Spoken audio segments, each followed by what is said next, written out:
नमस्कार, ANB news पर आप सबका स्वागत है। मैं हूं आपके साथ कर्ण जोशी। अगर आपको या आपके परिवार में किसी को भी कोरोना वायरस के लक्षण दिखाई दें तो आप इसे नज़रअंदाज ना करें और तुरंत कोरोना वायरस का टेस्ट करवाएं, क्योंकि यह देखने में आया है कि देश में कोविड-19 से मरने वालों का जो आंकड़ा बढ़ रहा है उसकी एक वजह यह भी है कि कई बार लोग सही वक्त पर टेस्ट नहीं करवाते और अपना इलाज नहीं करवाते और लगातार इसे नज़रअंदाज करते हैं।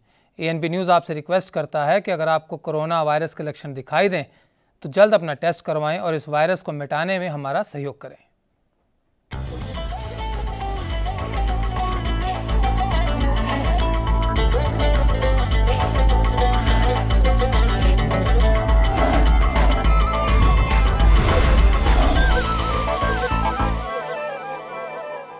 बढ़ेंगे पहली खबर की ओर, जहां आज के दिन विश्व आदिवासी दिवस मनाया जाता है। इस दिन पर छत्तीसगढ़ की जनता को प्रदेश के सीएम भूपेश बघेल ने बधाई दी और शुभकामनाएं दी।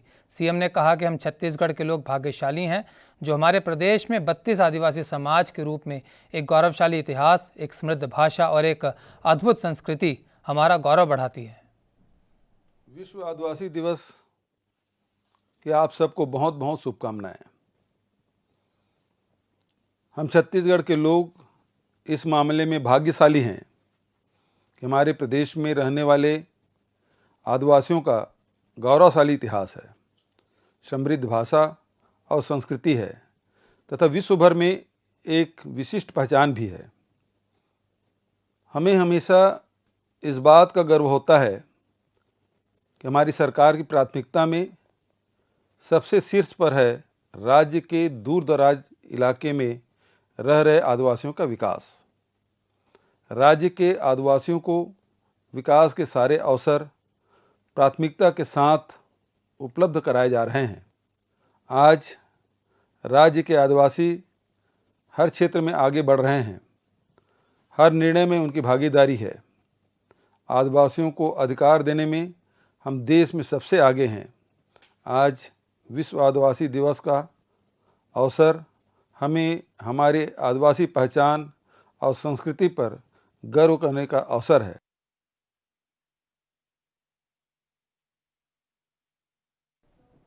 भारत छोड़ो आंदोलन की वर्षगांठ पर मध्य प्रदेश के पूर्व सीएम कमलनाथ ने जनता से अपील की कि आज के दिन हम संकल्प लें, हम देश के संविधान की नींव हिलने नहीं देंगे। गांधी जी ने बिगुल बजाया था जिससे अंग्रेजों को उखाड़ फेंका। हमारे संविधान के निर्माता, हमारे पूर्व नेता डॉक्टर बाबा साहब अम्बेडकर के नेतृत्व में उन्होंने देश को संविधान दिया। आज 9 अगस्त को हम संकल्प लें कि इस संविधान की नींव को हम नहीं हिलने देंगे। ऐसा संविधान पूरे विश्व में नहीं है जहां हर समाज, हर जाति, हर धर्म को न्याय मिले। ये संविधान की बुनियाद है। प्रजातंत्र हमारे संविधान की बुनियाद है। हमारी प्रजातंत्र मजबूत रहे। प्रजातंत्र ऐसी बनाई थी जहां अफ्रीका के देशों ने भी हमारी प्रजातंत्र की नकल की। पर आज बाबा साहब अम्बेडकर के स्वप्न थे, हमारे संविधान के निर्माताओं के जो स्वप्न थे कि संविधान को ऐसी ठेस ना पहुंचे जहां संविधान की हानि हो, जहां हमारे प्रजातंत्र की हानि हो, जहां बोली की सरकार या सौदे की सरकार बन सके, जहां चुनावों का जो प्रावधान है उसका उल्लंघन हो। ये आज हम सब मिल। तो सीएम भूपेश बघेल छत्तीसगढ़ ओलंपिक संघ के निर्विरोध अध्यक्ष चुने गए, जिसके बाद मुख्यमंत्री बघेल को बधाई देने के लिए उनके निवास कार्यालय पर छत्तीसगढ़ ओलंपिक संघ के पदाधिकारी पहुंचे और मुलाकात कर उन्हें छत्तीसगढ़ ओलंपिक संघ का अध्यक्ष चुने जाने पर बधाई दी। इसके अलावा निर्वाचन प्रमाण पत्र सौंपा गया। पदाधिकारियों ने कहा कि मुख्यमंत्री बघेल के मार्गदर्शन से राज्य में खेल के लिए बेहतर वातावरण का निर्माण होगा और खेल के क्षेत्र में भी राज्य को नई ऊंचाइयां मिलेंगी।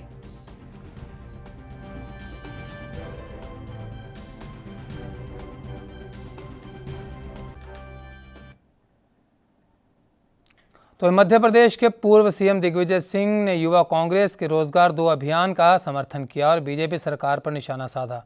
उन्होंने कहा कि मोदी सरकार ने लोगों को रोजगार देने के बजाय रोजगार किया है। नरेंद्र मोदी जी ने वादा किया था हर साल 2 करोड़ लोगों को रोजगार देंगे। रोजगार तो मिला नहीं, लेकिन लोगों को बेरोजगार जरूर कर दिया। पहले नोटबंदी में बेरोजगार किया, फिर जीएसटी में किया, और जिस प्रकार से उन्होंने कोरोना से लड़ने के लिए जो रास्ता अपनाया, उससे लोग और बेरोजगार हो गए। आज इस हालात में धंधा चौपट है, व्यवसाय चौपट है, उद्योग चौपट है, और लोग बागों को निकाला जा रहा है रोजगार देने के बजाय। आज के इस हालात में मैं आपसे ये प्रार्थना करता हूँ कि अखिल भारतीय युवक कांग्रेस के द्वारा चलाए गए अभियान को हम लोग समर्थन करें और बेरोजगारों को रोजगार दो, ये हमारी प्राथमिकता है। तो छत्तीसगढ़ में बिजली विभाग की लापरवाही सामने आई। जब विभाग के चीफ इंजीनियर आम लोगों के पास उनकी समस्या जानने पहुंचे तो अचानक से बढ़े हुए बिजली के बिल देखकर कुनकुरी शहर समेत कई गांवों के लोग उन पर भड़क गए, जिसे देखकर चीफ इंजीनियर ने संसदीय सचिव यूडी मिंज के सामने सबसे हाथ जोड़कर माफ़ी मांगी। इतना ही नहीं, चीफ इंजीनियर ने तत्काल शिविर लगाकर ग्राहकों की परेशानियों का निराकरण करने की बात भी कही। आप शिविर लगा के अपने आप कार्यालय में शिविर लगा के बिजली बिल से संबंधित समस्या को शिविर लगाकर दूर करें, और उसके लिए हमने कुनकुरी जो टाउन एरिया है मुनादी करने हेतु उनको निर्देशित किया गया। सर, आपको क्या लगा कि क्या यहाँ पे जो कंज्यूमर्स है उनमें जागरूकता की कमी है जिसके चलते समस्या ज़्यादा आ रही है? कुछ में जागरूकता की कमी है और कुछ तो अच्छे जागरूक हैं। जो अच्छे जागरूक हैं उनमें भी थोड़े कहीं ना कहीं बिजली विभाग की तरफ से कुछ ना कुछ त्रुटियां पाया गया है, जिसके कारण उन लोग समस्या झेलना पड़ रहा है उनको, और कुछ अज्ञानता के वजह से, जैसे कि बिजली हाफ बिजली बिल योजना का उनको ये नहीं मालूम है कि जैसे 10 रुपये 20 रुपया भी अगर हमारे खाते में बचा हुआ है, बिजली बिल शेष है, तो अगली जो छूट मिलना है, अगली मंथ में जो छूट मिलना है वो हाफ योजना का छूट नहीं मिल पाता है। वो ये सब जानकारी कुछ लोगों को नहीं है। क्या कोई जागरूकता कार्यक्रम बनाने के लिए विभाग सोच रहा है? जागरूकता कार्यक्रम उसी के लिए हमने शिविर रखा है, तो शिविर में वो समस्या का निदान भी होता जाएगा। प्लस क्योंकि अक्सर देखने में आता है कि किसी का बीपीएल कनेक्शन है तो भी 6,000-7,000 के बिल्स हैं, और थोड़ा सा अफवाह के चलते इन लोग भी कभी कभी अपना बिल्स को नहीं पटाते। तो नॉर्मली देखने में ये आ रहा है कि हमारे आदरणीय भूपेश बघेल जी की सरकार जो लगातार इस पर प्रयास कर रही कि हम लोगों का बिजली बिल हाफ हो, बहुत सी सुविधाएं देने का काम, इसमें हमको सुविधा मिल नहीं पा रहा। हमारे जो लोग हैं उनको सुविधाएं नहीं मिल रही, जो कंज्यूमर्स हैं सीएससी को उनको सुविधा नहीं मिल पा रही, जबकि पेमेंट्स सरकार की ओर से लगातार वहाँ दिए जा रहे हैं। तो आज चीफ इंजीनियर वगैरह आए हुए थे, चीफ इंजीनियर हैं, एसई हैं, डी हैं, सारे लोग थे। तो उन सब चीज़ों को एक वो किए हैं कि भाई एक शिविर लगाएंगे और उसको शॉर्ट आउट करेंगे। एंड लाइकवाइज जो स्पॉट बिलिंग का काम जो प्रदेश का पूरा कोई रायपुर के किसी पार्टी ने ले रखा है, 5 लोगों को उनको बिलिंग करना है, खाली 2 लोग कर रहे थे। अभी उन लोग आके बता रहे नहीं सब भैया हम लोग का पूरा आ गया करके, तब वो न्यूज़ तो कहीं ना कहीं एजेंसीज की वजह, डिपार्टमेंट की ही कहीं ना कहीं कमजोरी अब दिख रही है। हमने हमारे जो बिजली की बिल है कभी 4,000, 5,000, 6,000 इस टाइप से आ रहे हैं, जिसकी वजह से हमें बहुत ही दिक्कत का सामना करना पड़ रहा है। जब हम ये सब बातें को, अपनी समस्या को लेके जब हम अधिकारियों के पास जाते हैं तो उनके द्वारा यही कहा जाता है कि इस बार चुका लो, अगले बार से कम हो जाएगा, लेकिन कम का तो मेरे को नहीं दिख रहा है। और आज हमारे विधायक माननीय यूडी मिंज के द्वारा बिजली ऑफिसर के बड़े बड़े अधिकारियों को यहाँ बुलाया गया था। हमने अपनी सभी समस्याओं को बताए हैं, उनका जल्द से जल्द एक कैंप लगा के निराकरण करने का आश्वासन। तो मध्य प्रदेश के इंदौर में पूर्व मंत्री जीतू पटवारी पर एक बार फिर से बीजेपी ने निशाना लगाया। जीतू पटवारी पर बीजेपी नेताओं ने मामला दर्ज करवाया। पीएम मोदी की तस्वीर के साथ छेड़छाड़ करने का आरोप जीतू पटवारी पर लगा।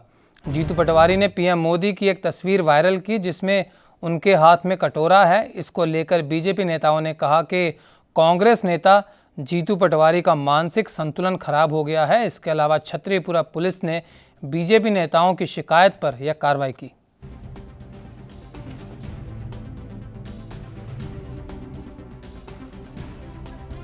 आज हमारे सारे माननीय विधायकगण, आदरणीय सांसद जी, हम लोग सब जीतू पटवारी द्वारा जो हमारे देश के माननीय प्रधानमंत्री जी के खिलाफ और आज जो ट्वीट किया गया है और जिस तरह का अमर्यादित ट्वीट किया है, उनके फ़ोटो को लेके उसको टेम्पर्ड करके ऐसे समय जब वो प्रभु श्री राम मंदिर भूमि पूजन के कार्यक्रम का फ़ोटो लेके जीतू पटवारी द्वारा उसको टेम्पर्ड करके हाथ में कटोरा देते हुए फ़ोटो ट्वीट किया गया, उस विषय को लेके उसकी गिरफ्तारी हो, उसके खिलाफ गिरफ्तारी की मांग और एफआईआर दर्ज करने की मांग को लेके हम लोग आए हैं। साथ ही साथ हमारे सारे विधायक गणों ने एक और बात रखी है कि जीतू पटवारी की विधानसभा की सदस्यता भी निरस्त की जाए। इस विषय को लेके भी वो विधानसभा अध्यक्ष जी से बात करेंगे। इस तरह का अमर्यादित कृत्य सीधे सीधे भारतीय जनभावना को ठेस पहुंचाने वाला है। प्रभु श्री राम मंदिर के फ़ोटो जब प्रधानमंत्री जी शिलान्यास कर रहे हैं, उस फ़ोटो को टेम्पर्ड करना, सीधे सीधे भारतीय समाज के साथ खिलवाड़ करना, प्रधानमंत्री जी के गरिमा के साथ खिलवाड़ करना, ये एक अक्षम्य अपराध। तो वहीं मध्य प्रदेश के पूर्व मंत्री और कांग्रेस नेता जीतू पटवारी पर एफआईआर दर्ज हुई है, जिसके बाद कांग्रेस विधायक कुणाल चौधरी ने उनका समर्थन किया और कहा कि बीजेपी में घबराहट है। जीतू पटवारी ने मूल मुद्दा उठाया है। पूरी दुनिया में सबसे ज्यादा मार्फिंग करने वाली पार्टी भारतीय जनता पार्टी, जिसका खुद ने माना कि राहुल जी के कई वीडियो एडिट करे, कई चीजें एडिट करने का काम, एक छोटी सी चीज पे इतनी घबराहट की क्या बात है और इतनी जल्दी, और चाहे कितनी एफआईआर कर ले इस देश के मूल मुद्दों को, क्योंकि उनका जो मूल ट्वीट था वो मूल मुद्दों पे था कि रोजगार की बात करो, लोगों के रोटी कपड़े मकान की बात करो, लोगों को कैसे उनके अधिकार मिले उनके ऊपर बात करो। पर भारतीय जनता पार्टी उसके ऊपर ध्यान देने की बजाय लगातार माफिया राज जो उनके राज में बढ़ता जा रहा है उस पर ध्यान देने की बजाय इधर उधर की बात करती है और पार्टी एकत्रित होकर ये उससे घबराती है, क्योंकि जीतू पटवारी जी लगातार उनके ऊपर सवाल उठाते हैं। तो मुझे लगता है कि मार्फिंग के बादशाह लोग अगर छोटी मोटी मार्फिंग के ऊपर ये कर रहे हैं तो मुझे लगता है कि गड़बड़ बात है, स्पष्ट है, मूल मुद्दों पर बीजेपी ध्यान दे तो ज्यादा। बुलेटिन में रुकेंगे एक छोटे से ब्रेक के लिए, बने रहिए।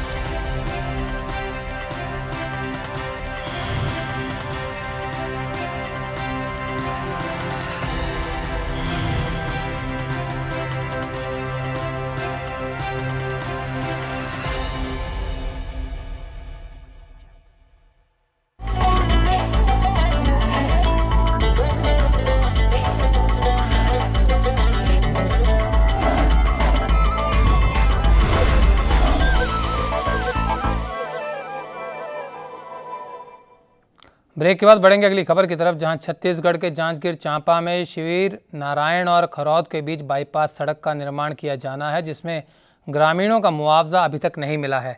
तुष्मा गांव के लोगों ने कन्हैया यादव, पटवारी और तहसीलदार पर मिली भगत का आरोप लगाया और गुंडागर्दी कर ग्रामीणों की ज़मीन का मुआवजा हड़पने का आरोप लगाया। ग्रामीणों ने एसपी पारुल माथुर से न्याय की गुहार लगाई।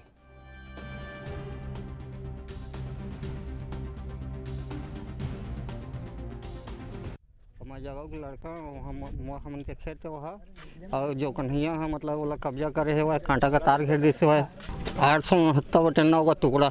हम उनके एक 3 डिश मिले हैं। हम पटवारी करा, हम टोस पटवारी करा, हम कम से कम 50 फैट गए हैं ना, वो हर ना कुछ करे कागज ला देखे तो हम फेंक दो हम उनके वहाँ। जान नहीं दो, अंदर नहीं जान दो।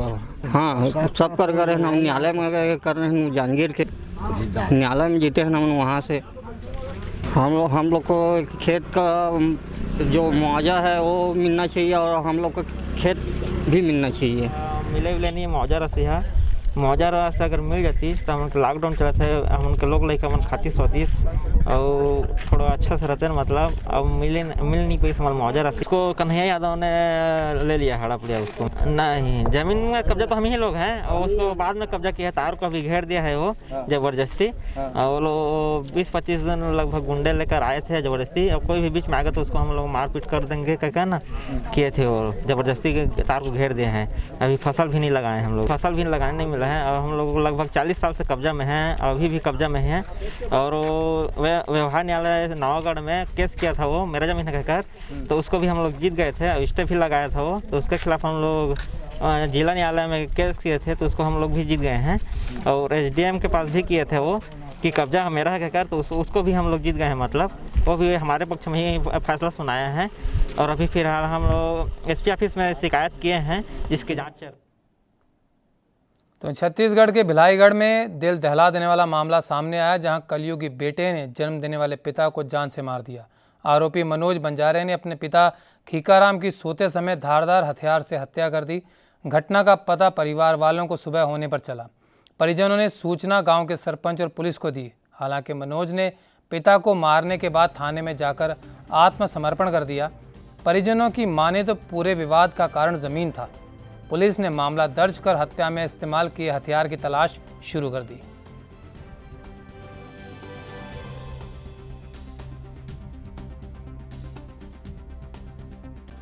जो हत्या है, मुझे पूरा शंका है कि महिला भाई है, वही ने कत्ल किया है। और थाना में भी जाकर अपना बयान में दिया है, मैं ही मारा हूँ बोलकर। अच्छा, क्या कुछ मामला था, किस चीज़ को लेकर के ऐसा घटना दिया? जमीन के मामला था। अच्छा, जमीन को लेकर के क्या था? जमीन को जितना जमीन है उसमें बहुत एक एकड़ 1.5 एकड़ जमीन को दोनों भाई को दे दूंगा, बाकी ज़मीन को मैं ही पाऊँ, ऐसा सोचकर उसको। तुम्हारे गांव में सरपंच से सूचना मिला था कि खीकाराम बंजारे का मर्डर हो गया है। इस पर से पुलिस जो है मौके पर पहुंची। वहां पे घर वालों से पूछताछ किया गया, तो उनके द्वारा बताया गया कि उसी का एक लड़का मनोज नाम का बंजारे है, जो बीती रात में आकर उसको धारदार हथियार से और पत्थर से जान सहित मारा है। अच्छा सर, हत्या करने का क्या कुछ कारण बताया? हत्या करने का कारण अभी तक पता चला है, उसके बीच ज़मीन का विवाद था। मृतक के 3 भाई हैं, जिसमें से एक भाई वो है मनोज, जिनके बीच बंटवारा अभी तक ज़मीन का चल रहा था। उसी पर से उसने अपने पिता का मर्डर। तो वहीं कोरोना संक्रमण के बढ़ते मामलों को देखते हुए भले ही प्रदेश के शहरों में बाजार पूरी तरह खोल दिए गए हों, लेकिन रविवार के दिन का साप्ताहिक लॉकडाउन अभी भी जारी है।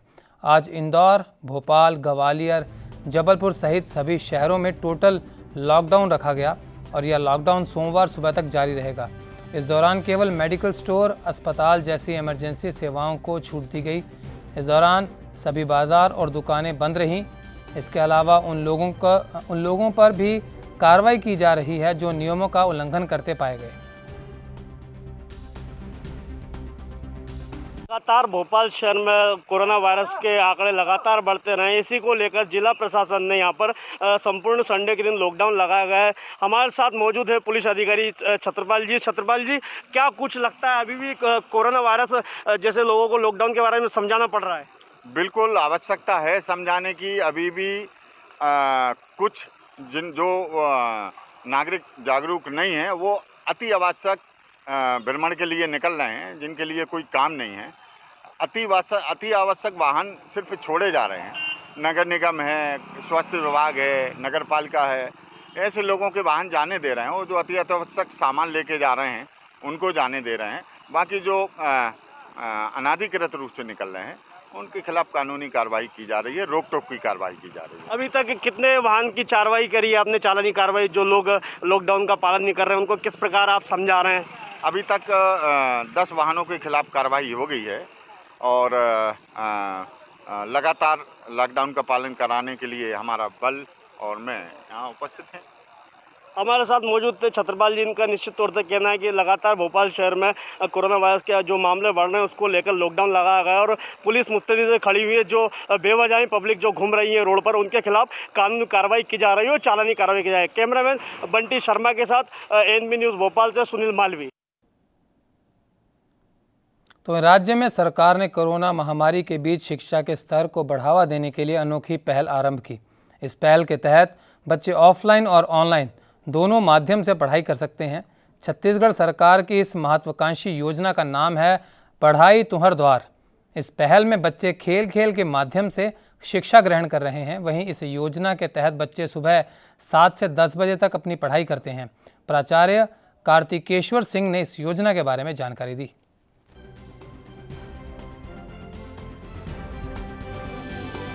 छत्तीसगढ़ शासन की महत्वाकांक्षी योजना है पढ़ाई तुम्हार द्वार। कोरोना काल में इसको लागू किया गया है ताकि हम अपने छत्तीसगढ़ को शिक्षा के क्षेत्र में आगे बढ़ा सकें। 2 स्तर पे इसको लागू करना था, एक ऑनलाइन क्लास, लेकिन उसमें परेशानी आ रही कि पालकों के पास मोबाइल नहीं है। अगर किसी के पास है तो स्मार्टफोन नहीं है, वो अगर स्मार्टफोन है तो डेटा नहीं है, और डेटा भी अगर किसी तरह से जुगाड़ कर रहे हैं तो नेटवर्क की समस्या है। इससे सरकार ने कहा कि ऑफलाइन कोशिश की जाए, और इस प्रयास में मैं और मेरे सहायक दोनों ने मिलकर गांव में जन संपर्क करके कोरोना काल के संक्रमण के बचाव के समस्त नियमों को ध्यान में रखते हुए ये योजना जन समुदाय के सहयोग से देवालय बनिस विद्यालय इसके तहत यहाँ सुचारू से करने का प्रयास कर रहे हैं, जिसमें पालक अपने बच्चों को भी सहर्ष शिक्षा के लिए भेज रहे हैं। तो छत्तीसगढ़ की कोटा नगर पंचायत स्थित सेंट्रल बैंक ऑफ इंडिया में बीती रात भीषण आग लग गई, जिसमें स्ट्रांग रूम को छोड़कर सब राख हो गया। रात लगभग 3 बजे आग लगने के बाद दमकल विभाग 2 घंटे की मशक्कत के बाद आग को बुझा सका।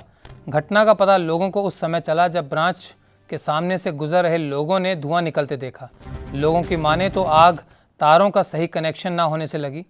बैंक विभाग का बयान आया तो जब तक सब सही नहीं हो जाता तब तक काम मुख्य शाखा से किया जाएगा।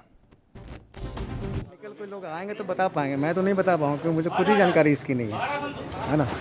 आग लगने के तो बहुत सारे रीजन्स हो सकते हैं ना, शॉर्ट सर्किट हो सकता है, कहीं से लीकेज हो सकता है, तो नहीं बता सकता, तो मुझे खुद ही पता नहीं। मैं तो 2 बजे पता चला, मैं 2:30 बजे पहुंच गया। आप मैनेजर हैं, आपको जानकारी नहीं है? नहीं, आग लगने की जानकारी यदि होती तो आग लगने ही नहीं देते ना, कैसे बताऊँ मैं आपको, एक्चुअल रीज़न नहीं पता है ना। आप बोल रहे हैं कि किसकी लापरवाही से, तो लापरवाही में कैसे नोटिस करूँ क्योंकि मुझे पता नहीं है। नाइट ड्यूटी किसी की नहीं रहती क्या? नाइट ड्यूटी बैंक में कहाँ रहती है साहब, बैंक में कहाँ नाइट ड्यूटी रहती है किसी की। अच्छा, कितना सामान जल गया, क्या क्या? इंटायर 90% जल गया ब्रांच, आप तो देख रहे हैं, आप देख सकते हैं। कुछ राशि वगैरह भी जली है? नहीं, कोई राशि वगैरह नहीं। वो सेंट्रल बैंक के जो प्रबंधक हैं, शायद इनकी लापरवाही के वजह से ये नज़र से हटे और दुर्घटना जो है वो घट गया। जैसी जानकारी मोहल्ला वासी रात को फोन भी लगाया थाने में, फोन नहीं उठाया था, इसमें क्या था? थाना तो चारागाह हो गया है, वहाँ बस कोई भी केस का मंडवाली करना है तो आप थाने चले जाओ, बस उसी चीज़ का होता है। पुलिस वालों को इससे कोई मतलब नहीं है। जैसा कि बैंक मैनेजर दीपक महतो ने बताया कि थाने में हम फ़ोन भी किए थे, कोई फ़ोन रिसीव ही नहीं किया। वो तो थाना एक दुकान है, सुबह 6 बजे से खुलता है, शाम को 6 बजे के बाद कोई नहीं मिलता और कहीं कोई कार्य भी नहीं होता। तो छत्तीसगढ़ की राजधानी रायपुर के खमतराई इलाके में लूट का मामला सामने आया था, जो फर्जी पाया गया। मिल के मुंशी कुलेश्वर साहू ने खुद अपने भांजे और उसके दोस्त के साथ लूट की साजिश रची। पुलिस ने आरोपी कुलेश्वर समेत उसके भांजा और भांजे के दोस्त को दुर्ग के पाटन मौदा गांव से गिरफ्तार कर लिया। आरोपियों से लूट की पूरी रकम 4,60,000 रुपये बरामद की। पुलिस ने तीनों आरोपियों को गिरफ्तार कर लिया। खबर सामने आ रही है जहां पे मिल का जो मुंशी था वही इस पूरी साजिश का सूत्रधार निकला। उसने अपने भांजे और भांजे के दोस्त के साथ मिलकर इस पूरी लूट की वारदात को अंजाम दिया था और बाद में इसे एक नकली मामला घोषित करने की कोशिश की, लेकिन रायपुर की पुलिस ने साहसिक काम करते हुए इस लूट की वारदात का खुलासा कर दिया। तो मध्य प्रदेश के उमरिया से एक सरपंच ने इच्छा मृत्यु की मांग की है। करौंदी टोला के सरपंच ने मंत्री मीणा सिंह पर प्रताड़ित करने का आरोप लगाया। कलेक्टर कार्यालय पहुंचकर देश के राष्ट्रपति के नाम पर सरपंच ने ज्ञापन सौंपा और राष्ट्रपति से परिवार समेत इच्छा मृत्यु की मांग की। सरपंच मुन्ना सिंह उर्फ सुरेश सिंह ने कई गंभीर आरोप मंत्री पर लगाए। सरपंच ने कहा कि मंत्री के रिश्तेदारों ने उनकी ज़मीन पर जुताई भी कर दी और अब धमकियां दे रहे हैं।